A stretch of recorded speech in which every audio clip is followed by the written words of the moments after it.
Olá, queridos alunos, tudo bem com vocês? Aqui é o professor Wesley, essa é a nossa sexta aula do módulo de Biologia Vegetal e nelas comentaremos aqui sobre o caule, dando prosseguimento aqui ao estudo da organologia vegetal ou também comumente denominada como morfologia vegetal. Enfatizo aqui a importância de usar o livro didático como complemento a esta aula, utilizar aí as referências apontadas pelos professores de vocês e, sobretudo, exercitar bastante aí com os exercícios dos principais exames vestibulares e Enem. Vamos lá? Pessoal, o caule nada mais é do que uma região aí da estrutura vegetal que é caracterizada por duas partes, os nós e os entrenós. O nó não é nada mais nada menos do que a região na qual vão emergir aí as folhas ou os ramos que podem estar inseridos ao caule. E além disso, o entrenó nada mais é do que uma região que fica aí entre um nó e outro, ou seja, o entrenó é uma região entre dois nós consecutivos. Além disso, quando nós pensamos no caule, a gente tem que pensar em todas as suas funcionalidades. A primeira função atrelada ao caule é justamente proporcionar suporte físico aí para as folhas, frutos e flores. Perdão, eu escrevi sementes. Os tecidos de sustentação e também o xilema do caule vão proporcionar a rigidez necessária para que essas estruturas aéreas aí, essas partes aéreas da planta consigam se sustentar, beleza? Além disso, realiza aqui o processo de condensação de seivas e entra lá em xeque os dois tecidos condutores de seiva, o floema e o xilema. E, consequentemente, o caule ele vai servir como um elo de comunicação entre todas as partes aí da planta, tá bom?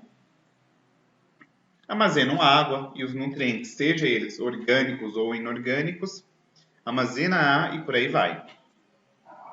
Realiza também o processo de fotossíntese e também realizam aqui o processo de propagação vegetativa, que nada mais é do que um processo de reprodução assexuada, no qual os ramos crescem e a partir dele vão brotar aqui raízes e folhas, que podem ser destacadas e originar em novos indivíduos. Beleza? Agora a gente vai pensar no caule de uma monocotiledônea versus um caule de uma eudicotiledônea e em alguns casos aí de gimnospermas. A saber se quando nós estamos pensando aqui numa monocotiledônea, ou seja, aquela angiosperma formada por apenas um único cotilédone, nós teremos aqui três regiões no caule dela. A saber se tem a epiderme, que é essa região na qual você tem aqui uma única camada de células periféricas, que às vezes podem conter estômatos que promovem as trocas gasosas. Além disso, nós temos uma segunda região denominada como córtex, que é uma região que vai possuir aqui parênquima e colênquima. E além disso, é importante nós destacarmos que as células parenquimáticas elas podem conter aqui cloroplastos e, consequentemente, realizar aí o processo de fotossíntese. Além disso, na região mais interna aqui do córtex, nós temos os feixes vasculares, nesse caso, o xilema e o floema. E por fim, nós temos aqui a região da medula, que é constituída por basicamente parênquima de preenchimento. Beleza? Eu falo muita beleza, né, gente? Perdão. Vou tentar me policiar quanto a isso. Pense agora o caule de uma eudicotiledônea e de algumas gimnospermas, que é basicamente um caule agora atrelado com crescimento secundário, isto é, um crescimento em espessura. Então vamos lá. O que é formado aqui um caule com característica de crescimento secundário? Nós temos a região do câmbio vascular, que basicamente é uma estrutura que deriva aqui do meristema secundário, da qual aqui surge a partir do câmbio vascular, que está dentro aqui dos feixes vasculares, e pelo câmbio interfascicular, que a gente já comentou lá na aula de histologia.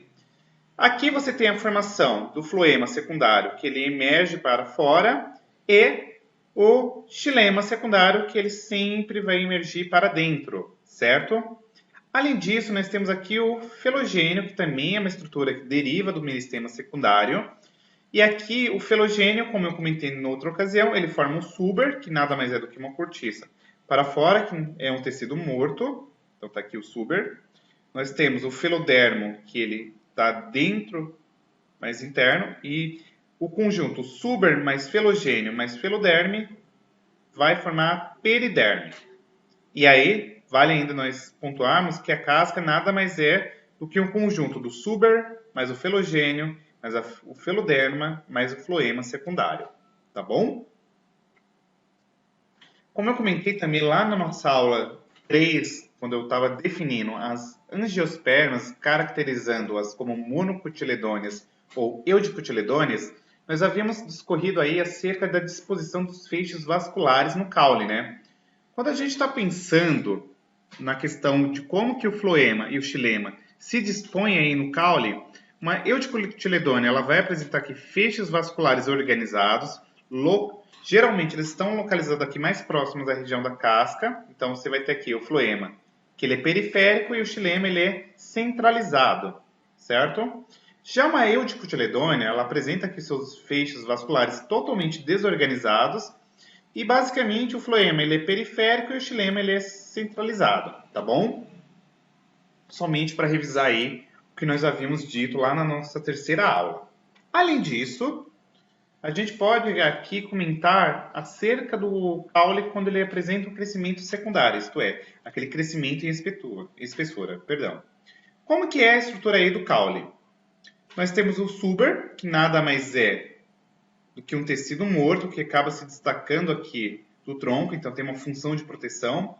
Nós temos o felogênio, que é uma estrutura que deriva aqui do meristema secundário. Nós temos o parênquima cortical. Tem-se aqui o floema, que tem a função de condução da seiva elaborada. Tem-se o câmbio, que é uma estrutura que deriva do meristema secundário. Tem-se o albume, que é uma parte aqui do xilema secundário funcional. Então, o albume ele transporta, de fato, a seiva bruta. E o stener é a parte aqui do xilema secundário inativo, no qual ocorre aqui uma impregmentação de corantes e resinas. E tem função de proteção. E, além disso, a madeira nada mais é do que o xilema secundário. Tá bom? Além disso, vale aqui destacar que a gente havia comentado lá na nossa quarta aula de histologia a questão aqui dos anéis de crescimento, né? Inclusive, eu havia falado para vocês que a partir do número de anéis que vocês têm aqui no caule, a gente consegue inferir a idade da planta, tá? E esses anéis de crescimento, eles decorrem aqui justamente de uma variação da atividade do xilema frente às respostas de alterações climáticas. Então, em ocasiões nas quais você está aqui em estações secas, o xilema ele produz células com parede celular mais espessa, então xilema aqui estival. E em condições na qual você tem estações chuvosas, o xilema ele vai produzir aqui células com parede celular relativamente, o que é o caso aqui do xilema primaveril, tá? Então, ó, você tem aqui o xilema estival e o xilema primaveril. Beleza? Além disso, a gente pode pensar aí nos caules quanto às suas classificações. E nós classificamos aqui o caule em caules eretos, no qual nós temos aqui o primeiro caso, o tronco, no qual você vai ter aqui caules robustos e geralmente ramificados na região superior, bem típicos de gimnospermas e eudicotiledôneas. Nós temos aqui também os caules em hastes, então tem um caule aqui fino e delicado. Basicamente, nós encontramos isso aqui em plantas herbáceas. Nós temos o estipe, que são caules aqui cilíndricos, não ramificados, que terminam aqui com um tufo de folhas, caso bem clássico da palmeira. E nós temos aqui o caso do colmo, que nada mais é do que um caule não ramificado, que apresenta nós e entre nós bem evidentes. Então, é o que a gente consegue perceber, por exemplo, lá na cana-de-açúcar ou no bambu, tá bom?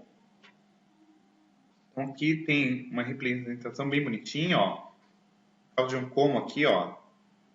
Bem perceptível a cana, ó. Você consegue ver o entrenós e o nó, tá? E, além disso, nós temos os caules que nós chamamos de caules trepadores, ou também chamados de volúvio.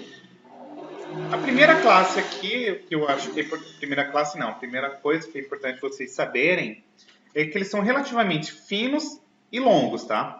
E eles geralmente crescem enrolados aí sobre diversos tipos de suporte. E nós temos aqui também o fato deles apresentarem ramificações aí modificadas, como o caso das gavinhas, que auxiliam aqui na fixação das plantas ao substrato, tá bom? É o caso da trepadeira, por exemplo.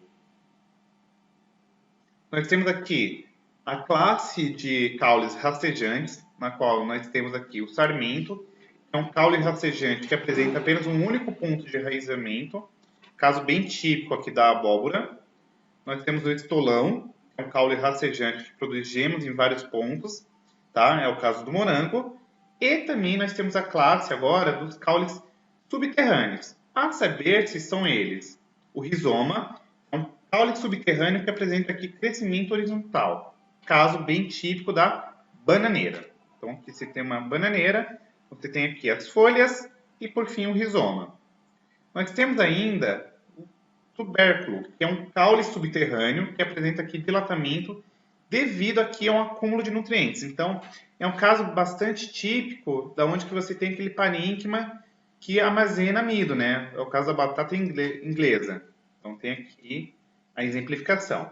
E, por fim, nós temos aqui o bulbo, que é um caso onde você tem um caule pequeno envolto por catáfilos, que nada mais é do que modificações aí das folhas. É o caso bem típico da cebola e do alho, por exemplo. Tranquilo? Eu acho que é bacana ainda nós destacarmos aqui, por finalidade, por descargo de consciência, que quando a gente pensa ainda nessa questão aí dos caules, a gente pode ainda comentar que muitas espécies xerófitas, ou seja, aquelas espécies de plantas aí adaptadas a ambiente com escassez de água, apresentam estruturas subterrâneas espessadas que nós chamamos de xilopódios, que basicamente aí são estruturas que armazenam água e nutrientes, tá? E além disso, os xilopódios eles podem ser formados aí, perdão aqui pelas motos, por modificações em caules, raízes ou até mesmo em ambos, tá?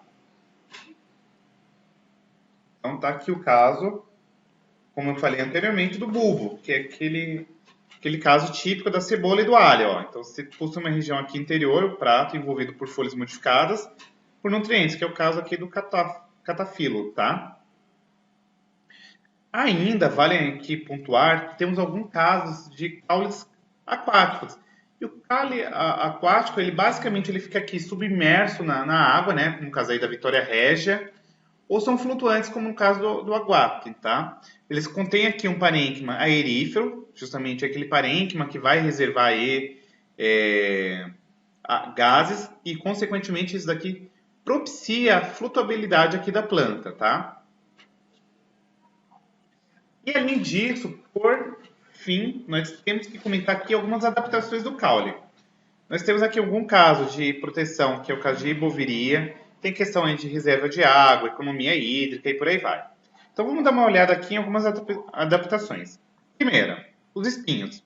Eles basicamente podem se originar aqui do caule ou da folha. E no primeiro caso, eles são aqui, ó, basicamente ramos muito curtos com ponta afilada que acaba protegendo a planta, certo? Exemplo bastante clássico aqui é o limoeiro. Nós temos aqui os aquelos, que são estruturas pontiagudas originadas aqui da epiderme e são facilmente destacáveis. Então, aqui é um caso da roseira. Tem-se aqui os cladodios, que basicamente são caules adaptados aqui à realização de fotossíntese e ao armazenamento de água. Então, aqui é o caso das cactáceas, o cacto. E, por fim, nós temos aqui os filocládios, que são um clatóide com aspecto laminar, certo? E aí, se por fim você tiver curtido a aula, peço que você compartilhe, curta e ative aqui os sininhos de notificação. Claro, se você já tiver inscrito no canal. Se você não tiver, se inscreva por gentileza, tá bom? Espero que você repasse essa aula aí para outras pessoas, pois assim você me ajuda e também ajuda os teus colegas. Aqui tem o endereço do Instagram e o meu endereço de e-mail, tá bom? Muito obrigado e até a nossa próxima aula.